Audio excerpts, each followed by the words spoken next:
মাসের 20 তারিখের মধ্যেই আপনার ওয়ালেট খালি। এই 5টি বড় ভুল আপনার টাকা উদাহ করে দেয়। ভুল নাম্বার 1, বাজেট না করা। অর্থাৎ আপনার বেতনের 50% আপনি সমস্ত খরচ করুন, 30% সেভিংস করুন এবং 20% আপনার বিনিয়োগে খরচা করুন।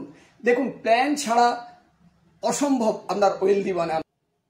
ভুল নাম্বার 2, আমরা কোনো এমার্জেন্সি ফান্ড না তৈরি করে রাখা। আমাদের কোনো অসুখ বিসুখ বা চাকরি হারাবে এইরকম সমস্যা হলে অন্তত 6 মাসের খরচের টাকা আমাদেরকে একটা এমার্জেন্সি ফান্ড বানিয়ে সেখানে রাখতে হবে, না হলে পরবর্তীকালে সমস্যা দেখা দেয়। ভুল নাম্বার 3, সেভিংস পরে করব, এই মানসিকতা। Pay your self. প্রথমে যাই বেতন পাবেন আগে ইনভেস্টমেন্ট করুন, তারপরে যেটা থাকবে সেটা দিয়ে সংসার চালান। ভুল নাম্বার 4, ক্রেডিট কার্ডের উপর ভরসা করা। দেখুন, ক্রেডিট কার্ড মানেই এটা 24 থেকে 48% সুদ আপনাকে গুনতে হয়। অতএব ক্রেডিট কার্ড ভুলে যান, ডেবিট কার্ডের উপর ভরসা করুন।